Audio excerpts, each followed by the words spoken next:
going to and Goldman. there's no reason he quit Keep immediately going. and or got fired We're going to immediately. impeach him because he has broken the law.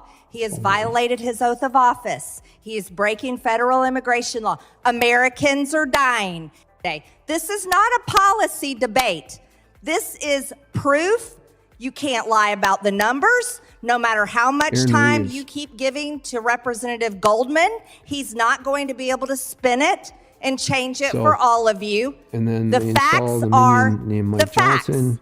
Secretary kind of the Mayorkas assistant is city breaking the administrator, law. and now he's kind of We are taken going to over for impeach Aaron Secretary Reeves, who quit, Mayorkas and he today was on this seeing a lot of committee. the felony We don't activity that care they were how long involved you with go on. with You respect can to some keep previous taking your election 5 minutes activities. and yielding back and forth and going to in Goldman. This particular city, Keep going. during the We're going 2020 to election, impeach him because he has broken the they, law. in He has the violated his 2022 oath of election, I believe office. over here, He is breaking there federal were a immigration number law. of Americans controversies are surrounding dying. poll watching. This is not a And policy Nick debate. Vivian This actually, is here we can proof. pull up the article. You can't We lie should. about the numbers. No matter how much time you keep giving to Representative Goldman, he's not going to be able That to reminds spin me. it and change it for all of you.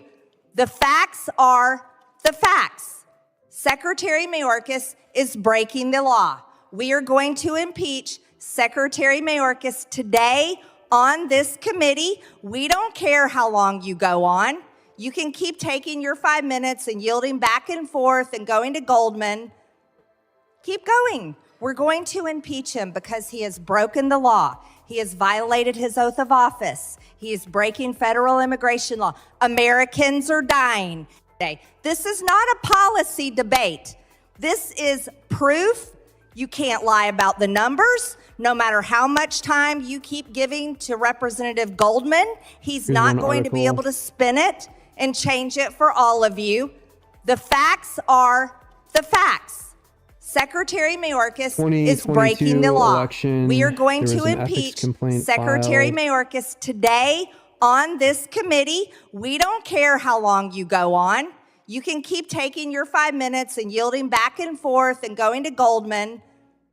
Keep going. We're going to impeach him because he has broken the City law. Administrator He has Aaron violated Reeves, his Nick oath of Vivian, office. He is and breaking federal immigration Randy law. Morissette. Americans are dying. Morissette second. This is not a policy Mayor Rich debate. O'Connor This is were proof. accused of You can't EFTA lie about the violations. numbers. No matter how much time you keep So, City giving to Administrator Aaron Reeves, Representative City Attorney Goldman, Nick Vivian, he's not going to be able to spin it City Council and Member change Randy it for all of Morissette you. II and Mayor The Rich facts O'Connor were are accused of the EFTA facts. violations. Secretary And what actually Mayorkas happened is here breaking the Nick law. Vivian We are going to made impeach findings Secretary on Mayorkas his own today on this ethics committee. complaint. We don't care how long you go on. In order to further You can keep conceal taking your the 5 complaint minutes and itself. yielding back and forth and they and also going to hired an outside Goldman. law firm, and he Keep claimed going. he lied about We're it going and said to that impeach him because he it has was- broken the law. he He has partially made the violated his findings oath with of the office. He is breaking outside federal attorney immigration law. and law firm that they hired. Americans are dying. And this was This is not a policy also debate. related to a This poll is watching proof. incident You can't because lie they about claim the that another numbers. city council No matter member, how someone much associated time with you the keep city giving itself, to Representative Goldman, he's not going to be able to spin it and change it for all of you. improperly provisioned The themselves facts as a are poll watcher or the something. So they were facts. doing some Secretary weird Mayorkas election is interference breaking the stuff law. here, and the fact We that are they tried going to to impeach conceal Secretary Mayorkas their, today on this and it's all- committee. these We are all don't care Democrats, how by the long way. you Nick go Vivian on. is a hardcore You can liberal. keep taking your 5 minutes and Aaron yielding back Reeves is and a forth gay and going to man, Goldman. Who quit Keep going. We're going to after impeach what he him saw because Nick he has Vivian broken do the with Jeff law. Willems He has violated his oath of office. respect He is to breaking federal Olo Judge immigration law. Engoron Americans and, are dying. Allison This is not Greenfield. a policy debate. This is proof. You can't lie about the numbers. mayor is a No matter how former much time state you keep representative giving in to Minnesota. Representative Goldman, He lives in he's Hudson, not going to Wisconsin, be which able to is a border spin it town. and change it for all He's a of mayor you. here. He's also an The attorney. facts are the But he's a facts. non-practicing attorney in Secretary Wisconsin. He's licensed in Mayorkas is Minnesota. breaking the law. We are going to He's impeach retired, Secretary but he's a hardcore Mayorkas liberal. today on this committee. And, we don't the care fact how long that you go on. these You can keep taking your 5 minutes players and have yielding not back been and forth investigated and going to previously Goldman. for some of their actions, even Keep though going. We're going to people impeach have him filed because he has proper broken the complaints, like, for law. example, He has violated the his woman who oath of filed the complaint office. here, He is breaking federal immigration law. Joyce Americans are dying. Sorry. This is not a Case policy ethics one filed by debate. John Kraft. This is proof. So You John can't lie Kraft about the numbers. No matter how much time you filed a keep giving complaint. to Representative Goldman, he's not going to be able to spin it and change it for all of Okay, you. no, wait. Sorry. The facts are Reading this the article, facts. I've only read this Secretary article once before, but it was a long Mayorkas time is ago, breaking so the let me just law. get the facts straight We are here. going to Kraft was impeach a poll worker. Secretary Mayorkas today on this committee. We don't care how long you go on. You can keep taking your 5 minutes and yielding back and forth and going to Goldman. Keep going. We're going to impeach him because he has broken the law. He has violated his oath of office. He is breaking federal immigration law. Americans are written very well, is dying it? today. This is not a policy debate. This is proof. You Okay. can't lie about the Anyways. numbers. No matter how much time you keep giving to Representative Goldman, he's not going to be able to spin it Maybe and there's- no, change there's it a for second all of you.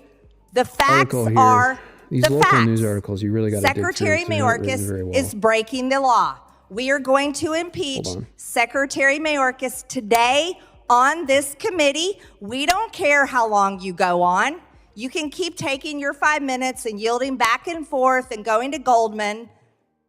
Keep going. We're going to impeach him because he has broken the we law. go. He has violated his oath of office. He is breaking federal immigration law. Americans are dying today. This is not a policy debate. This is proof. You can't lie about the numbers. No matter how much time you keep giving to Representative Goldman, he's not going to be able to spin it and change it for all of you. The facts are the Here it is. facts. Okay. Secretary Sherry Mayorkas is breaking the law. Forsythe We are filed a going to complaint impeach against Mayor Rick Secretary O'Connor. Mayorkas today on this committee. City We Councilman don't care Randy how long you Morissette go on. II, You City can Attorney keep Nick taking your Vivian, 5 minutes and and yielding back City and forth and Administrator going to Aaron Goldman. Keep going. We're going to impeach him because he has broken the law. He has violated his oath of office. He is breaking federal immigration law. Americans are dying today. This is not a policy debate. This is proof. You can't lie about the numbers. No matter how much time you keep giving to Representative Goldman, he's not going to be able to spin it and change it for all of you. So The the facts conclusions are were made by the Nick facts. Vivian. Secretary Mayorkas is And breaking he the law. hired We are going to impeach Secretary an attorney, Mayorkas knowing that the today attorney would on this committee. We don't decide care whatever how he long you wanted go that attorney on. to You can decide, keep taking your Stephen 5 minutes Sorensen, and on the yielding ethics back and complaint. forth and going to So it's pretty Goldman. outrageous. Keep going. We're going to impeach him because he has broken the law. He has violated his oath of office. Oh, he yeah, is of breaking course, they federal dismissed all immigration those law. complaints before it went to the Americans are ethics dying committee. today. This is not a policy debate. They were interfering This is in an election proof.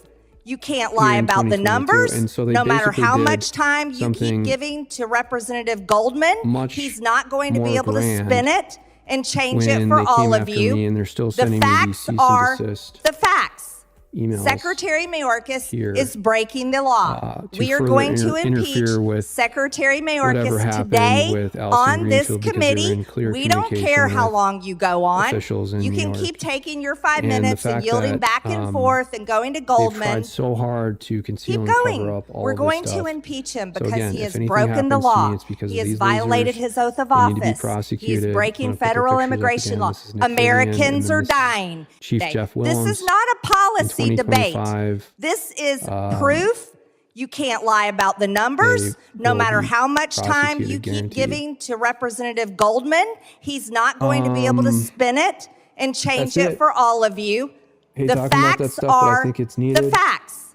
Secretary Mayorkas little bit is too personal, breaking the but- law. We are going to impeach Secretary needed to ensure Mayorkas that if anything today happens to me, on you know this why, committee.